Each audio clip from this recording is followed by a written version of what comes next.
Hello guys, welcome back to the Ratan Ayurveda. I'm Ratan, welcoming you all to our अष्टांग हृदय series. तो अष्टांग हृदय series में हम लोगों ने स्टार्टिंग के 2 चैप्टर कंप्लीट कर चुके हैं और काफी अच्छे तरीके से हम लोग क्लिनिकल पॉइंट ऑफ व्यू देखते हुए सारे टॉपिक्स को एनालिसिस करते हुए हम लोगों ने अच्छे से उसको पढ़ा, अच्छे से रिवाइज भी किया। फिर 2 अध्याय तो हम लोग के खत्म हो गए थे। आज हम लोग को स्टार्ट करना है अध्याय 3 जो कि ऋतुचर्या होने वाली है। तो ऋतुचर्या से पहले हम लोगों ने दिनचर्या पढ़ा। तो दिनचर्या में हम लोगों ने पढ़ा कि हम लोग डेली यानी कि सुबह उठने से लेकर रात के सोने तक कैसे-कैसे कौन-कौन से काम सीक्वेंस में करेंगे तो हम लोग आरोग्यता की तरफ जा सकते हैं और निरोग रह सकते हैं।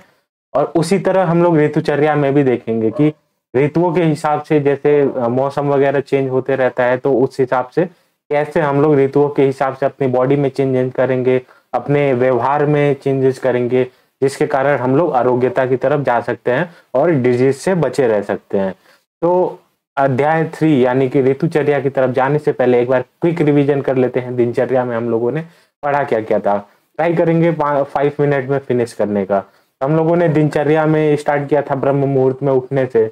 ब्रह्म मुहूर्त उठे तो फिर अपने शरीर की समीक्षा करेंगे कि खाना पचा है कि नहीं, मैं उठने की स्थिति में हूँ कि नहीं। अगर व्यवस्थित है तो फिर शौच आदि कृत शौच विधि तथा शौच आदि विधि करके फिर हम लोग आगे का विधान करेंगे। फिर दत्वन का विधान बताया गया है। दत्वन किससे करना है? अर्क निग्रोध खदिरा करंज ककु भादिजम। ऐसे याद होना चाहिए जैसे मुझे याद है अर्क निग्रोध खदिरा करंज ककु भादिजम। तो ये आचार्य वाग्भट जी ने बताया हुआ है कि इन चीजों के दत्वन किए जा सकते हैं। फिर हम लोग आगे बढ़ जाते हैं। दत्वन की आकार मोटाई क्या होती है? तो कनिनिका उंगली के समान होनी चाहिए और 12 अंगुल मोटाई 12 अंगुल लंबाई बताई है आचार्य वाग्भट जी ने। फिर उसके बाद से हम लोगों ने अंजन का प्रयोग देखा। तो अंजन में वैसे तो अंजन 5 प्रकार का होता है, लेकिन जो वाग्भट जी ने इस चैप्टर में अंजन का जो वर्णन किया है वो सौवीर अंजन और रसांजन है। तो सौवीर अंजन के बारे में बोला गया है रोज लगाना, सौवीर डेली लगाना है। और उसके बाद से रसांजन के बारे में बोला है कि चूंकि रसांजन जो होता है उष्ण नेचर का होता है, तीक्ष्ण नेचर का होता है, इसलिए हफ्ते में 1 बार उपयोग करने के लिए बोला है। फिर रंजन के बाद हम लोगों ने नस्य का सेवन किया। फिर नस्य के बाद से गंडूस का सेवन किया। गंडूस और कवल में मैंने डिफरेंस बता दिया था। फिर उसके बाद से धूमपान का सेवन किया। धूमपान मतलब सिगरेट वगैरह नहीं, धूमपान का मतलब होता है मेडिकली धुआं। फिर उसके बाद से हम लोगों ने तांबुल का यानी कि पान का सेवन किया। फिर तांबुल के बाद से अभ्यंग आदि का सेवन किया। फिर अभ्यंग किसे नहीं करना है वो भी बताया गया था। अभ्यंग के बाद से व्यायाम का हम लोगों ने सेवन किया कि व्यायाम जो करना है अर्ध शक्ति से करना है। और कई ऋतुओं जैसे ग्रीष्म आदि ऋतुओं में जहाँ या हम लोग की बॉडी को लग रहा है कि बल छीड़ है तो फिर उस समय में उस मौसम में हम लोग को अर्ध शक्ति से भी कम व्यायाम करने के लिए बताया गया है। अभी हम लोग आज ऋतुचर्या में भी पढ़ेंगे कि कैसे कौन कौन से मौसम में कितना व्यायाम करना चाहिए, व्यायाम करना भी चाहिए कि नहीं करना चाहिए। तो ये सब हम लोग आज पढ़ेंगे। फिर अति व्यायाम से हानि भी बताई है कि बॉडी का बल क्षीण हो जाता है और ज्यादा अगर अत्यधिक व्यायाम कर देंगे तो थकावट सी रहने लगती है, उल्टी आने लगती है, डाइजेशन प्रॉपर नहीं होता है। फिर व्यायाम के बाद से उबटन के बारे में बताया गया था। तो उबटन में क्या किया जाता है? उबटन यानी कि ऊर्ध्वाधर इसी को बोलते हैं। और उसमें क्या किया जाता है, जैसे फाइन पाउडर होता है, चूड़ वगैरह होता है, तो उसको शरीर पे रगड़ते हैं। तो वो क्या करता है? कफ का शमन करता है। कफ आदि जो होता है और मेद धातु वगैरह होते हैं उनको सुखा देता है। फिर उपटन के बाद से ऊर्ध्वाधर के बाद से हम लोगों ने स्नान किया अच्छे से। स्नान करने से क्या हो गया? हम लोग की जठराग्नि प्रदीप्त हो गई। और स्नान में मैंने बताया था कि उष्ण उष्ण जल के स्नान के बारे में भी। तो अगर नाभि के नीचे अगर उष्ण जल से स्नान करते हैं फिर तो ठीक है, लेकिन अगर सर पे गरम गरम पानी डाल दिए तो फिर क्या होता है कि हमारी हेयर जो सेल्स वगैरह है वो लूज हो जाती हैं और शरीर का बल घटता है, हृदय की गति कम होती है, केशों की शक्ति कम हो जाती है, नेत्रों की शक्ति, आंख की भी शक्ति कम हो जाती है अगर नित्य उष्ण पानी से अगर हम नहा रहे हैं तो। फिर उसके बाद से नहाने से क्या होता है? जठराग्नि प्रदीप्त होती है। तो देखना नहाने के बाद से तुरंत खाना खाने का भी मन करता है। या घर पे हम लोग रहते हैं तो मम्मी या पापा बोलते हैं कि पहले नहा लो उसके बाद से ही खाना खाओ। तो नहाने से क्या होता है? जठराग्नि प्रदीप्त हो जाती है। फिर जो हम लोग नाश्ता करते हैं, भोजन करते हैं, वो हम लोग के शरीर को लगता है और बल प्रदान करता है। फिर उसके बाद से हम लोगों ने धर्म के बारे में बात किया था। फिर पाप कर्मों का त्याग के बारे में बात किया था। पाप कर्म 3 प्रकार के बताए थे मैंने, दैहिक पाप कर्म, वाचिक पाप कर्म और मानसिक पाप कर्म कौन कौन से आए थे।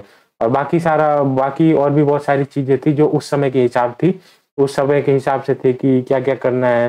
जैसे रात में कहीं नहीं निकलना है, रात में कहीं वीरान जगह पे नहीं जाना है, जाना भी है तो क्या करना है, सर पे पगड़ी बांध के निकलना है, ताकि कोई सर पे अगर हमला कर दे या कहीं गिर जाओ तो चोट नहीं लगे। फिर अगर निकलना है तो हाथ में लठ लेके निकलना है, या फिर किसी को साथ लेके रात में निकलना है। तो उस समय के हिसाब से बताई गई थी। अब आजकल तो क्या है, मॉडर्नाइजेशन हो गया है, शहर शहर हो गए हैं, तो 12 बजे भी जाओ, कहीं भी 12 बजे भी निकलो रात में, तो भी लगेगा कि पूरा चकाचौंध है एकदम, अच्छे से पूरा, मतलब लाइट ही लाइट लगा हुआ है और चहल पहल बनी रहती है रात रात भर। तो उस समय लेकिन ऐसा नहीं था, क्योंकि लाइट वगैरह नहीं थे, आविष्कार नहीं हुआ था। कहीं भी लोग निकलते थे तो लालटेन हाथ में लेके निकलते थे, या फिर घना अंधेरा ही रहता था। तो उस समय के परिवेश के हिसाब से बहुत सारी चीजें बताई गई है। तो इस हिसाब से हम देखो कितना क्विक रिवीजन हो गया। तो ऐसे ही चीजों को रिवाइज करते रहना है, तभी ये चीजें याद रहती हैं। और अब हम लोग बढ़ चलते हैं अपने टॉपिक ऋतुचर्या की तरफ। तो ऋतुचर्या की बात कर रहे हैं हम लोग, दिनचर्या हम लोगों ने काफी अच्छे से खत्म किया, और ऋतुचर्या की तरफ बढ़ जाते हैं हम लोग। तो ऋतुचर्या में देखो हम लोग क्या करेंगे। हाँ, सबसे पहले तो नमन करेंगे महर्षियों को, जिन्होंने ये लिखा है, जिनके द्वारा हमें ये ज्ञान वगैरह प्राप्त हुआ है। तो फिर ऋतुचर्या में क्या गया है, सबसे पहले ऋतुओं के नाम बताए गए हैं, क्योंकि ऋतुओं के नाम से ही तो, अगर ऋतुचर्या हमें पढ़नी है तो सबसे पहले ऋतुओं के नाम याद होने चाहिए। और ऋतुओं के नाम देखो कैसे होते हैं। देखो दो टाइप के होते हैं। अब जो अंग्रेजी कैलेंडर होता है, जैसे जनवरी फरवरी मार्च अप्रैल के हिसाब से डिवाइड किया गया है। और हम लोग का जो कैलेंडर है वो, उसमें क्या महीने होते हैं, माघ फागुन चैत वैशाख जेठ आषाढ़ सावन भाद्रपद अश्विन कार्तिक माघशीर पौष। अब इसके कैलकुलेशन में नहीं जाएंगे, कैसे कैलकुलेट किया जाता है, कितने तारीख से कितने तारीख से तक। तो अप्रोक्स मोटा मोटी ये मान सकते हैं कि माघ माघ यानी जनवरी को बोलते हैं, तो ऐसे याद कर सकते हैं। एग्जैक्ट जनवरी नहीं होता है, कभी 15 जनवरी 16 जनवरी कभी 20 जनवरी से स्टार्ट होता है, लेकिन याद करने के लिए ऐसे मान सकते हैं। बाकी अपने हिसाब से हम लोग कैलकुलेशन लगा लेंगे, क्योंकि कृष्ण पक्ष होता है, शुक्ल पक्ष होता है, उस हिसाब से ये सब चेंज भी होते रहते हैं। हिंदी कैलेंडर जो अपना कैलेंडर है, भारतीय कैलेंडर, तो ऐसे याद कर सकते हैं। माघ फागुन चैत वैशाख जेठ आषाढ़ सावन भाद्रपद अश्विन कार्तिक माघशीर पौष, यानी कि जनवरी फरवरी मार्च अप्रैल मई जून, जैसे 12 महीने हैं, वैसे ये भी 12 महीने हैं। तो हम लोग के जो 9 वर्ष स्टार्ट होता है हिंदी कैलेंडर के हिसाब से, भारतीय कैलेंडर के हिसाब से, वो चैत्र से स्टार्ट होता है। लेकिन अंग्रेजी कैलेंडर के हिसाब से हम लोग 1 जनवरी के हिसाब से न्यू ईयर को सेलिब्रेट करते हैं। तो भारतीय कैलेंडर के हिसाब से चैत्र से ही न्यू मंथ माना जाता है। अब देखो, अब हम लोगों ने मंथ के नाम तो देख लिए, माघ फागुन चैत वैशाख जेठ आषाढ़ सावन भाद्रपद अश्विन कार्तिक माघशीर पौष। और ऋतुएं देख लेते हैं कौन कौन सी है। शिशिर वसंत ग्रीष्म वर्षा शरद हेमंत। शिशिर वसंत ग्रीष्म वर्षा शरद हेमंत, तो ये ऋतुएं हैं। अब इसको याद कैसे करेंगे, तो याद करने की एक ट्रिक बना लेते हैं। देखो, शिशिर सी, वसंत व, ग्रीष्म ग्री, वर्षा व, शरद स, हेमंत है। तो क्या क्या मुझे फाइनल प्रोडक्ट मिलेगा, सी व ग्री और व स ए। तो शिशिर से, सी से शिशिर, व से वसंत, ग्री से ग्रीष्म, व से वर्षा, स से शरद, हे से हेमंत। सी व ग्री व स हे, ऐसे याद करेंगे। 10 बार बोलेंगे तो याद हो जाएगा। सी व ग्री व स हे, सी व ग्री व स हे। और देखो ये सीक्वेंस में ही याद होना चाहिए। अभी मैं पहले बता दे रहा हूँ, अगर हम लोग ये सीक्वेंस में याद कर लेंगे तो हम लोग का चैप्टर ये बहुत ईजी हो जाएगा। और मैं बोल रहा हूँ कि आज जो भी हम लोग बेसिक कवर कर रहे हैं, लेकिन बेसिक के साथ साथ हम लोग का मेजर टॉपिक्स कवर हो जाएंगे। फिर जब हम लोग की ऋतु आएंगी तो फिर मैं बोलता जाऊंगा, ये मैं क्या बोलूंगा, आप खुद ही बोलेंगे कि ये भी पढ़ लिया है सर, ये भी पढ़ लिया है सर, ये भी पढ़ लिया है। तो देखो ऐसे सीक्वेंस में ही इसको याद कर लो, बहुत फायदा आने वाला है। सी व ग्री व स है, शिशिर वसंत ग्रीष्म वर्षा शरद हेमंत, शिशिर वसंत ग्रीष्म वर्षा शरद हेमंत, सी व ग्री व स है, सी व ग्री व स है। अब ये याद होना चाहिए। तो ये ऋतुएं बताई गई हैं वाघभट्ट जी द्वारा, शिशिर वसंत ग्रीष्म वर्षा शरद हेमंत। अब देखो, अब क्या बात कर रहा है इसमें, उत्तरायण एवं आदान काल। तो देखो उत्तरायण से मैंने ये तो याद करवा दिया, शिशिर वसंत ग्रीष्म वर्षा शरद हेमंत। तो अब देखो इसमें बीच में एक लाइन क्लिक किया हुआ है और इधर मैंने लिखा हुआ है उत्तरायण या आदान काल। और इधर मैंने लिख रखा है दक्षिणायन या विसर्का। ये जो है सूर्य की पोजीशन को दर्शाता है। जैसे हम लोगों ने नोटिस किया होगा कि शिशिर, वसंत, ग्रीष्म आदि ऋतुओं में, यानी कि टिपिकली ये 14 जनवरी के बाद ही से स्टार्ट होता है शिशिर ऋतु। तो शिशिर, वसंत और ग्रीष्म ऋतु में, यानी स्टार्टिंग के ऋतुओं में जनवरी के लास्ट में, फेब, मार्च, अप्रैल, इन सब में हम लोगों ने देखा होगा सूर्य जो है वो हल्का सा उत्तर से उगता है, यानी कि हल्का सा नॉर्थ की तरफ से उसका झुकाव होता है और वो पूरब की तरफ से निकलता है, फिर बीच में आता है, फिर पश्चिम में डूब जाता है। तो उत्तरायण इसी को बोलते हैं कि सूर्य के पोजीशन से हम लोगों ने डिसाइड कर दिया कि भाई ये उत्तरायण चल रहा है। और ये शिशिर, वसंत, ग्रीष्म ऋतु में जो सूर्य होता है, सूर्य की स्थिति हल्की सी उत्तर की तरफ होती है। दक्षिणायण की बात कर ले तो जो सूर्य की स्थिति होती है, अब वो उत्तर से हल्का हल्का दक्षिण की तरफ शिफ्ट होना स्टार्ट होता है। तो सूर्य जो है एकदम स्टेट से लेकर स्टेट से निकल के फिर एकदम स्टेट में नहीं डूबता है, तो वो हल्का सा एक एक्सिस पे झुका होता है। अब वो कैलकुलेशन के हिसाब से देखो ऐसे होता है कि पृथ्वी जो है वो पश्चिम से पूरब की तरफ घूमती है, तो सूर्य पूरब से पश्चिम की तरफ जाता हुआ हमें प्रतीत होता है, लेकिन रियलिटी सबको पता है क्योंकि सब साइंस पढ़ के ही आए हैं। तो फिर हल्का सा शायद 23.5 डिग्री के आसपास अपने एक्सिस पे पृथ्वी झुकी हुई होती है। तो फिर इस हिसाब से हल्का सा जो ये शिशिर, वसंत, ग्रीष्म ऋतु में है, वो हल्का सा सूर्य उत्तर की तरफ प्रतीत होता है, तो वो उत्तरायण इस काल को बोल देते हैं। और ये वर्षा, शरद और हेमंत में इसी कारण जो है वो सूर्य जो है वो हल्का सा दक्षिण साइड में प्रतीत होता है, तो इसको दक्षिणायण बोल देते हैं। तो यही हो गया उत्तरायण और दक्षिणायण का बात है। तो शिशिर, वसंत, ग्रीष्म इन तीनों ऋतुओं से उत्तरायण या आदान काल होता है। यह काल प्राणियों के बल का क्षरण प्रतिदिन करता है। अब ये क्या करता है, प्राणियों के बल को क्षण करता रहता है। अब क्वेश्चन ये बनता है प्राणियों के बल को कैसे क्षण करता रहता है। तो देखो इस काल में जो शिशिर हो गया, वसंत हो गया, ग्रीष्म हो गया, इस काल में जो सूर्य की स्थिति ऐसी होती है कि मैक्सिमम जो सनलाइट है वो अर्थ पे आती है। हम लोगों ने एक एड भी देखा होगा, उसमें क्या होता है कि बच्चे वगैरह ऐसे घूमने बाहर जाते हैं सब, और ऐसे सन बना रहता है और सन क्या करता है, ऐसे स्ट्रॉ लगाता है, सन स्ट्रॉ लगाता है और इसका जितना भी एनर्जी होता है वो बॉयज का चूस लेता है। तो मेनली ये करता क्या है, मेनली ये करता है सूर्य बहुत बलवान हो जाता है शिशिर, वसंत और ग्रीष्म ऋतु में, अर्थात उत्तरायण की स्थिति में। और वो क्या करता है, जो बच्चे वगैरह या बाहर खेलने जाते हैं, क्योंकि एटमॉस्फेयर हॉट होने लगता है। देखो अभी तक तो इधर तो वर्षा, शरद, हेमंत में ठंड चल रही थी, लेकिन अब जैसे उत्तरायण होता है क्या होता है, सूर्य का बल बलवान होने लगता है, सूर्य का बल जो है वो बढ़ने लगता है। तो धीरे धीरे जैसे जैसे बल बढ़ने लगता है, ग्रीष्म ऋतु आते आते सूर्य इतना बलवान हो जाता है कि 5 मिनट आदमी धूप में निकल जाए तो लगता है पसीना पसीना हो जाता है व्यक्ति। अगर 12 बजे के आसपास कड़क धूप हुई हुई है, अगर धूप में निकल जाए व्यक्ति तो फिर पूरा पसीना हो जाता है। तो वो वही ये करता है। यह काल जो है प्राणियों के बल का क्षरण प्रतिदिन करता रहता है, और ग्रीष्म ऋतु में बहुत बलवान हो जाता है जो सूर्य होता है, और जितना भी, और व्यक्ति को क्या करता है, बल छीड़ कर देता है। ओ, अब देखो इसमें क्या कर रहा है, इसमें जो है स्टेमिना डिक्रीज कर रहा है। अब स्टेमिना डिक्रीज कैसे करेगा सूर्य, अब मैंने बताया देखो, या सर बोलोगे तुम लोग कि सर ये बार बार ये कहाँ से आ जा रहा है। देखो इसको आराम से समझ लिए, याद कर लिए, तो फिर ये चैप्टर कुछ नहीं है, आराम से मैंने इसी पे पूरा चैप्टर खत्म करवा दूंगा। शिव, अग्नि, वत्स है, माघ, फागुन, चैत, वैशाख, जेठ, आषाढ़, सावन, भाद्रपद, अश्विन, कार्तिक, माघ, शीष, पौष, उत्तरायण, दक्षिणायन। देखो एक एक टॉपिक हम लोग कवर करते जा रहे हैं। ये सारी चीजें मैंने तुम लोग को क्लियर कर दी। अब देखो अब इसमें क्या बता रहा है, देखो सूर्य जो है वो हल्का सा उत्तरायण हुआ। अब क्या है, अभी तक इधर क्या चल रही थी, लास्ट में दिसंबर तक हेमंत, यानी कि ठंड चल रही थी। तो क्या है, ठंड चल रही थी, और ऊपर से दक्षिणायन है। दक्षिणायन में क्या होता है, सूर्य का बल थोड़ा वीक पड़ जाता है। लेकिन जैसे ही उत्तरायण आता है तो जो सूर्य जो है हल्का सा उत्तर की तरफ शिफ्ट होना स्टार्ट करता है, और धीरे धीरे उसके बल की वृद्धि होने लगती है। अब वो क्या करता है, पृथ्वी के और नजदीक आ जाता है और अपनी जो ऊष्मा है उसको बढ़ाने लगता है।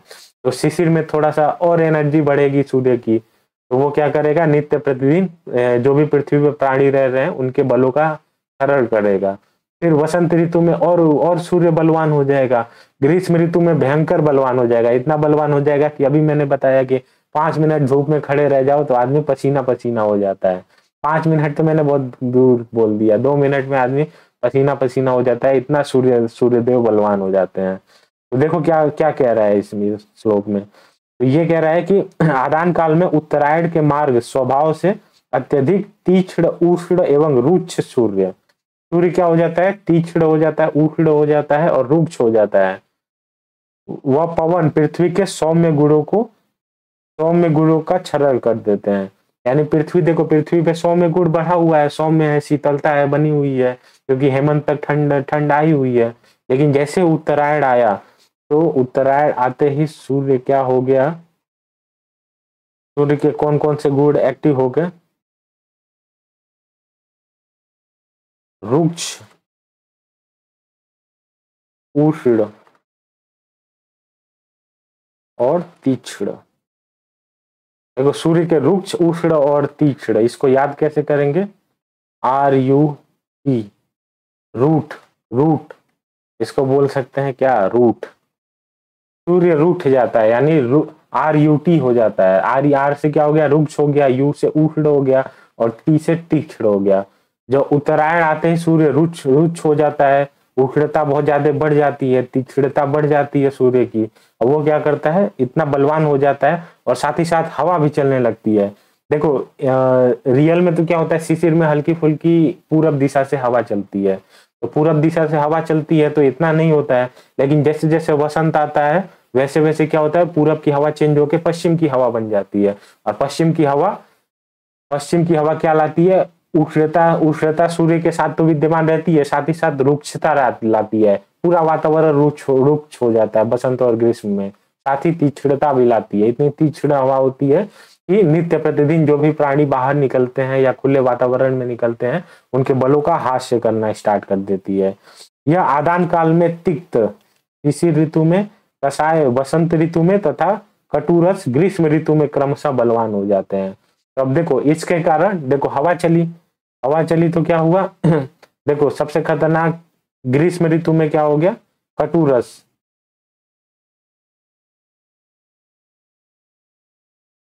हमलावर,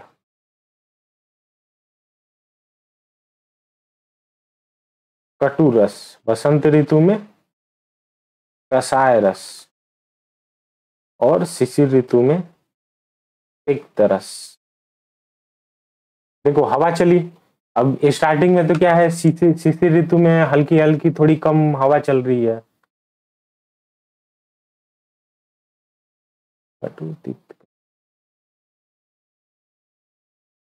देखो शिशिर ऋतु में क्या हुआ, उत्तरायण हुआ, फिर वहां से हवा चलना स्टार्ट हुई। अब हवा चली तो क्या हुआ जितना भी वातावरण है रुक्ष हो गया, उष्ण हो गया और तीक्ष्ण हो गया। इनके कारण क्या हुआ, वातावरण में क्या हो गई, कटु, तिक्त और कषाय रस की वृद्धि हो गई।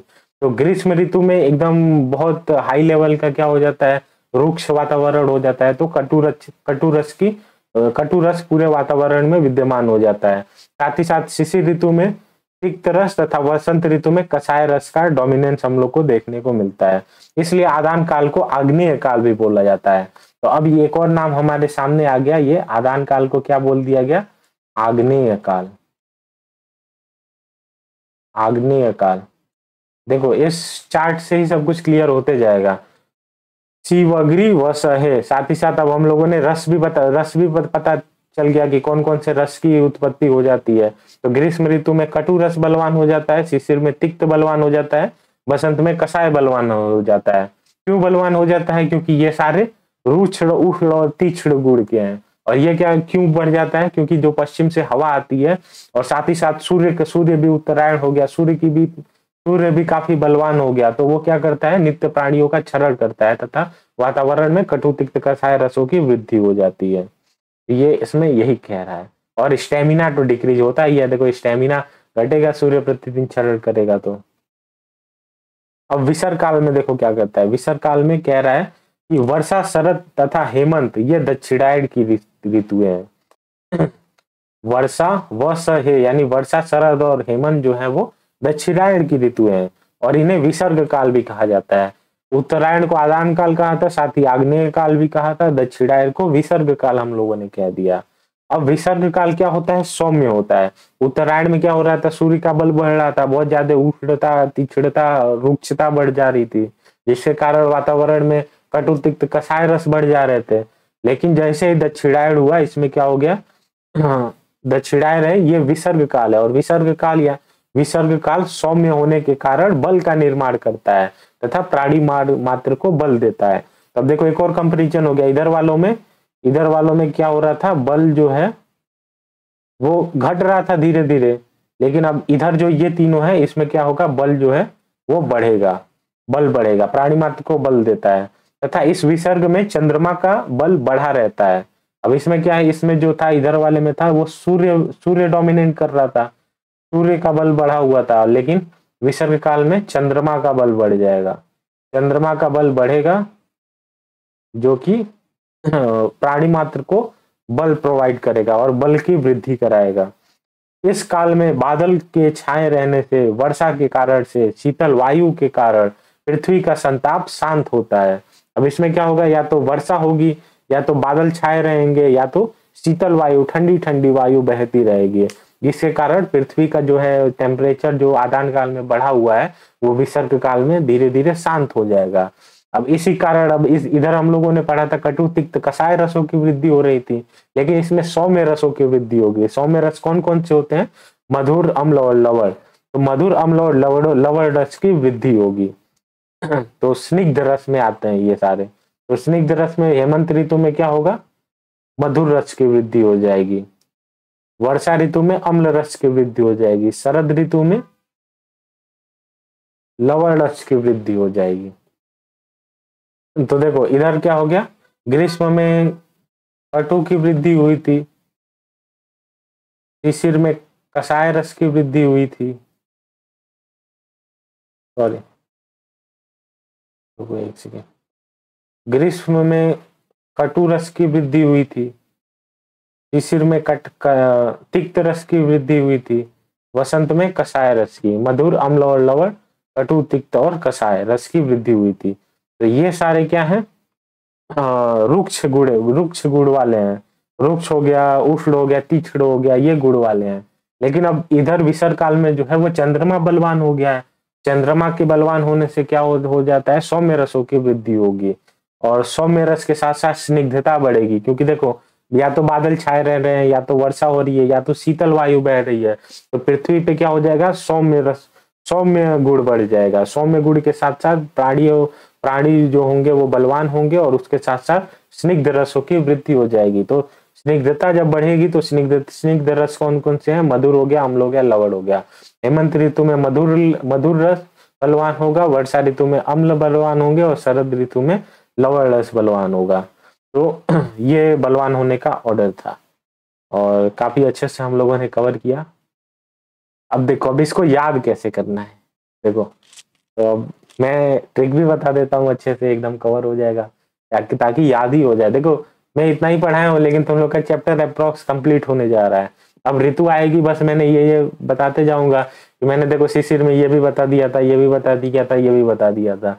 जो भी एक्स्ट्रा पॉइंट आएंगे हम लोग ऐड करते जाएंगे, उसमें काम खत्म। तो देखो शिशिर ऋतु में क्या था, तिक्त, वसंत में कषाय रस था, ग्रीष्म में कटु रस था, वर्षा में अम्ल रस था, और शरद में लवण रस था, हेमंत में मधुर रस था। तो देखो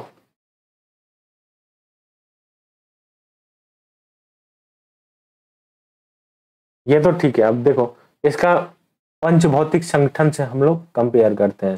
तो हो सकता है बहुत सारे लोगों ने पंच भौतिक संगठन पढ़ रखा होगा कि रसों को पंच महाभूत से कैसे रिलेट करते हैं।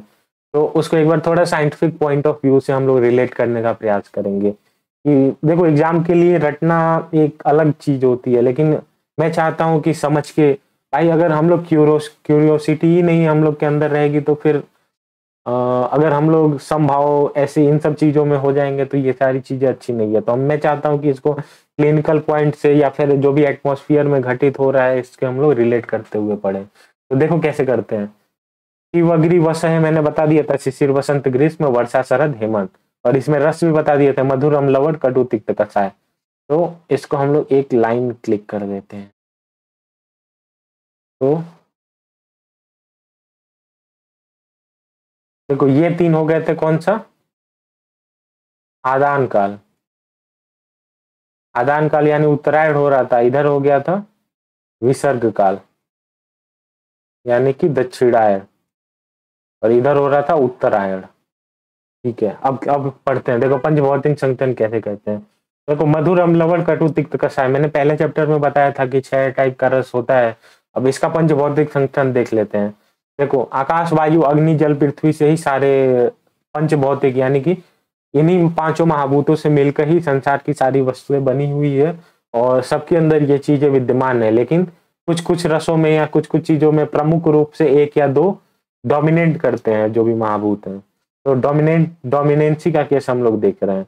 अब पूछा जाएगा मधुर रस में कौन सा महाभूत विद्यमान होता है, तो भाई पांचों होते हैं, लेकिन मुख्य रूप से क्या विद्यमान होता है, तो मुख्य रूप से पृथ्वी और जल विद्यमान होते हैं। तो ये हो गया मधुर। देखो ट्रिक देखो, ये मधुर हो गया पृथ्वी और जल से, फिर एक लाइन ऐसे क्लिक करेंगे पृथ्वी और अग्नि, मधुर अम्ल, फिर जल और अग्नि, मधुर अम्ल लवण, फिर कटु, फिर तिक्त, और फिर कषाय। देखो ऐसे ट्रिक बन गई। देखो पृथ्वी से जल जाएगा, फिर पृथ्वी से अग्नि जाएगा, फिर जल से अग्नि जाएगा, फिर ये कटु, फिर तिक्त, और लास्ट में पृथ्वी से और वायु, पृथ्वी और वायु मिलकर कषाय रस बनाएंगे। ये हो गया मधुर, अम्ल, लवण, कटु, तिक्त, कषाय का पंचभौतिक संगठन। तो देखो इसको रिलेट कैसे करना है। देखो आदान काल में हम लोगों ने पढ़ा था, थोड़ा विसर्ग काल से चालू करते हैं। विसर्ग काल में क्या हो रहा था, बादल थे, वर्षा हो रही थी, पूरी स्निग्धता चारों तरफ फैली हुई थी, और क्या क्या हो रहा था, शीतल वायु बह रही थी। इसमें जो आदान काल है, आदान काल में सूर्य बलवान था, सूर्य बलवान होने के कारण रुक्ष वायु बह रही थी, साथ ही तीक्ष्णता और उष्णता सूर्य की गर्मी के कारण प्रकोप कर रही थी पृथ्वी पे। तो देखो इधर जो था वो स्निग्धता बढ़ रही थी क्योंकि ठंडी वायु थी। तो देखो ये तीनों स्निग्ध स्निग्ध स्निग्ध, तो वर्षा, शरद, हेमंत में क्या हो गया, स्निग्ध गुण आ गए, और साथ ही इसमें इन तीनों ऋतुओं में क्या थी, रुक्षता फैली हुई थी। तो रुक्ष रुक्ष रुक्ष रुक्ष गुण फैले हुए हैं वातावरण में। अब देखो अब कैसे रिलेट करेंगे, मधुर, अम्ल, लवण। तो देखो जहां जहां पृथ्वी होगा वहां वहां गुरुता आएगी। तो देखो मधुर और लवण, मधुर हो गया और लवण हो गया।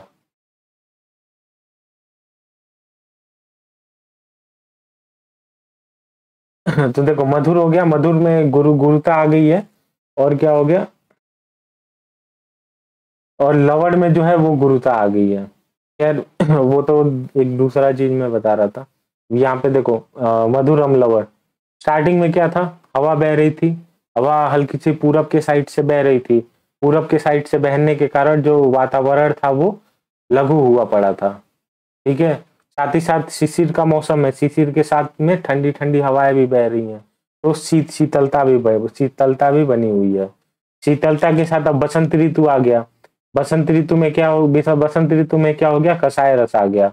तो कषाय रस में क्या हो गया, पृथ्वी महाभूत डोमिनेट करती है, तो हल्का हल्का क्या होती है, वातावरण में गुरुता भी आती है, शीतलता तो रहती है। देखो हर एक चीज एकदम से नहीं जाएगा, जो भी गुण वातावरण में बना हुआ है। जैसे देखो शिशिर में क्या हुआ, तिक्त डोमिनेट किया गया है, इसमें क्या है, रुक्षता, लघुता और शीतलता बनी हुई है, क्योंकि हवा बह रही है, तेजी से बह रही है, आदान काल, सूर्य जो है वो बलवान होना स्टार्ट कर दिया है। तो अभी भी हाँ लघु, सूर्य के बलवान होने के कारण लघुता और शीतलता बनी हुई है। लेकिन बसंत ऋतु में क्या होता है, पृथ्वी महाभूत, कषाय रस में पृथ्वी महाभूत डोमिनेट कर दिया, तो इसके साथ साथ रुक्षता और शीतलता के साथ साथ गुरुता भी देखने को मिलती है। फिर कटु रस पे आ जाते हैं। तो कटु रस, ग्रीष्म ऋतु में कटु रस बलवान होता है, और इसमें क्या होती है, रुक्षता होती है, साथ ही साथ उष्णता भी आती है। देखो सूर्य काफी बलवान हो चुका है, सूर्य बलवान हो चुका है, उसके कारण उष्णता आती है, और उसके साथ साथ तुम देखोगे कि घी वगैरह है या किसी भी चीज को तवा पे रख दोगे, या शीतलता यानी कि पानी को या कोई भी लिक्विड को तवे पे रख दोगे, तो वो हल्का हो जाएगा, भाप बन के उड़ने लगेगा।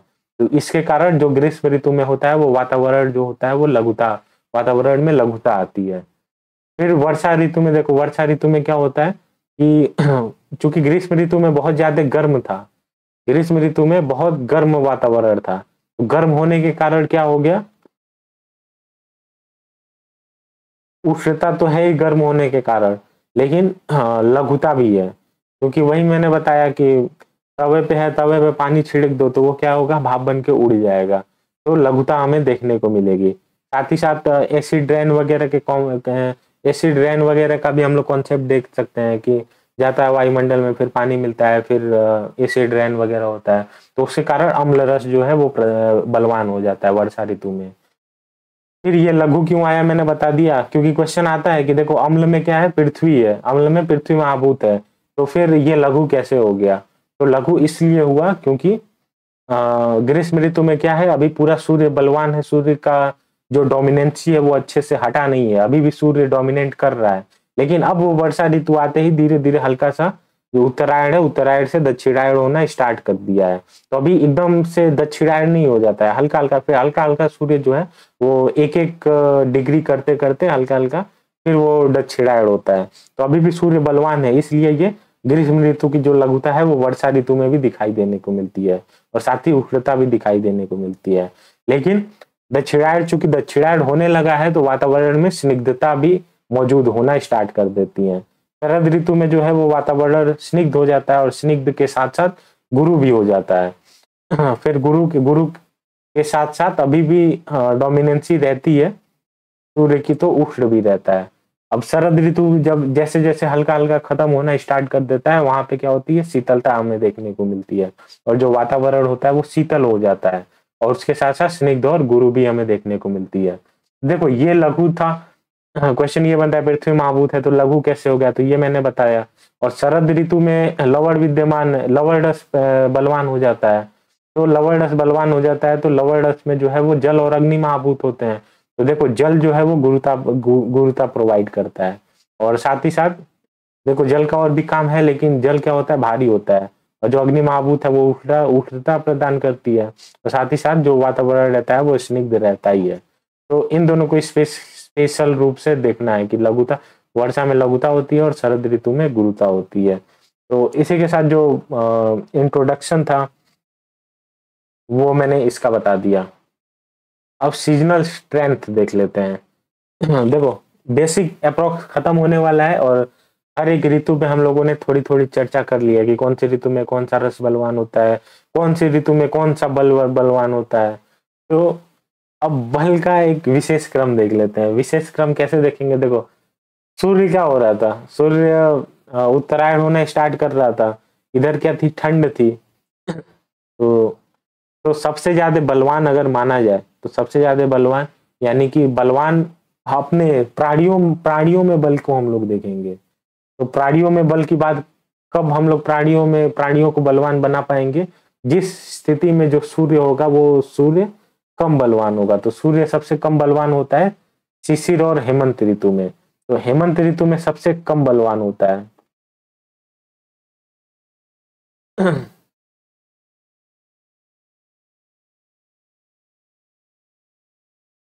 हेमंत और शिशिर ऋतु में क्यों कम बलवान होता है कि देखो उत्तरायण में अभी आया है, दक्षिणायन में क्या होती है, चंद्रमा बलवान होता है, सूर्य की स्थिति कमजोर होती है, सूर्य की स्थिति कमजोर होती है, तो ग्रीष्म देखो यहाँ तक उत्तरायण में हल्का हल्का बलवान होना स्टार्ट करता है, शिशिर में थोड़ा और बलवान होता है, सूर्य में बसंत में सूर्य थोड़ा और बलवान होता है, ग्रीष्म में सूर्य थोड़ा और बलवान होता है। तो सबसे ज्यादा बलवान जो होता है वो ग्रीष्म में होता है सूर्य। तो ग्रीष्म में जब सूर्य बलवान होगा तो क्या करेगा, प्राणियों का यानी हम लोग का बल जो है वो क्षरण करेगा, खींचेगा हम लोग का बल। तो ग्रीष्म में क्या होता है, ग्रीष्म में हम लोग बोल सकते हैं कि हम लोग का बल सबसे कम होता है, क्योंकि सूर्य का बल सबसे बलवान होता है। और देखो ऐसे ही क्या हो गया, अभी बल बढ़ा है, अब दक्षिणायन में क्या होगा, सूर्य का बल कम होना स्टार्ट करेगा। ग्रीष्म में अभी तक सबसे ज्यादा बल है, फिर वर्षा में थोड़ा और कम होगा सूर्य का बल, तो वर्षा में थोड़ा और कम बल होगा, लेकिन अभी भी ज्यादा ही रहेगा। फिर शरद ऋतु में सूर्य का और बल कम होगा, तो शरद ऋतु में सूर्य का और बल कम होगा, और यहाँ पे भी शिशिर और वसंत के बीच में हम लोग का सूर्य का बल है। तो देखो ये ऑर्डर निकल के आ रहा है, सबसे ज्यादा हम लोग बलवान होंगे हेमंत में। सूर्य के अपोजिट देखो, सूर्य सबसे ज्यादा बलवान किस में है? तो ग्रीष्म और वर्षा ऋतु में सूर्य सबसे ज्यादा बलवान है। तो ग्रीष्म और वर्षा ऋतु में हम लोग सबसे कम बलवान होंगे, क्योंकि हम लोग का बल खींच लेगा। वसंत और शरद ऋतु में सूर्य जो है, सूर्य की स्थिति मॉडरेट है, तो मॉडरेट है तो हम लोग में भी मॉडरेट रहेगा। साथ ही शिशिर और हेमंत ऋतु में क्या हो रहा था, सूर्य जो है वो सबसे कम बलवान है। तो सूर्य जब सबसे कम बलवान है तो हम लोग के बॉडी में सबसे ज्यादा बलवान रहेगा। और इसमें भी देखो विसर्ग काल वाले ज्यादा बलवान रहेंगे, क्योंकि विसर्ग काल में चंद्रमा बलवान रहता है, चंद्रमा हम लोग को बल प्रोवाइड करता है। और जबकि शिशिर वसंत ग्रीष्म में क्या होता है, सूर्य जो है वो क्षरण करता रहता है। तो अब इन दोनों में अगर कंपेरिजन किया जाए तो हेमंत और शिशिर में हेमंत ज्यादा बलवान रहेगा। फिर ऑर्डर आ जाता है शरद और बसंत में शरद ज्यादा बलवान रहेगा। फिर वर्षा और ग्रीष्म में वर्षा ऋतु ज्यादा बलवान रहेगी ग्रीष्म के कंपेरिजन में। तो ये ऑर्डर निकल के आ जाता है प्राणियों में बल का। तो ये है सीजनल स्ट्रेंथ की बात। तो वही हम लोगों ने लास्ट लेक्चर में बताया था कि भाई योगा करेंगे तो योगा की किस किस ऋतु में सबसे ज्यादा कर सकते हैं। तो हम लोगों ने बताया था शिशिर और हेमंत ऋतु में योगा एक्सरसाइज वगैरह कर सकते हैं। वो भी कितना कर सकते हैं, अर्ध शक्ति के हिसाब से। अर्ध शक्ति, और ये जो ग्रीष्म और वर्षा ऋतु में बताया था कि ग्रीष्म ऋतु में और वर्षा ऋतु में तो करना ही नहीं है, हल्का फुल्का कर सकते हो लेकिन करना ही नहीं है। और बसंत और शरद ऋतु में इन सब में अगर करना भी है तो अर्ध शक्ति से कम ही करना है। शिशिर और हेमंत ऋतु में अर्ध शक्ति से व्यायाम वगैरह कर सकते हैं। तो ये था इंट्रोडक्शन वाला लेक्चर, और आशा करता हूँ आप लोग को लेक्चर पसंद आया होगा। और बाकी अब ऋतुएं सिर्फ बच रही हैं, तो छह ऋतुएं हैं। अब इसको प्रोबेबली एक दो लेक्चर में निपटा दूंगा, और क्या। तो बेसिक जितना भी नॉलेज था वो मैंने बता दिया, कवर कर दिया इस टॉपिक्स का। और बाकी कोई भी क्वेरी आए तो फिर आप इंस्टाग्राम हैंडल दिया हुआ है, तो फिर आप पूछ सकते हैं। तब तक के लिए मिलते हैं नेक्स्ट लेक्चर में। जय हिंद गाइज।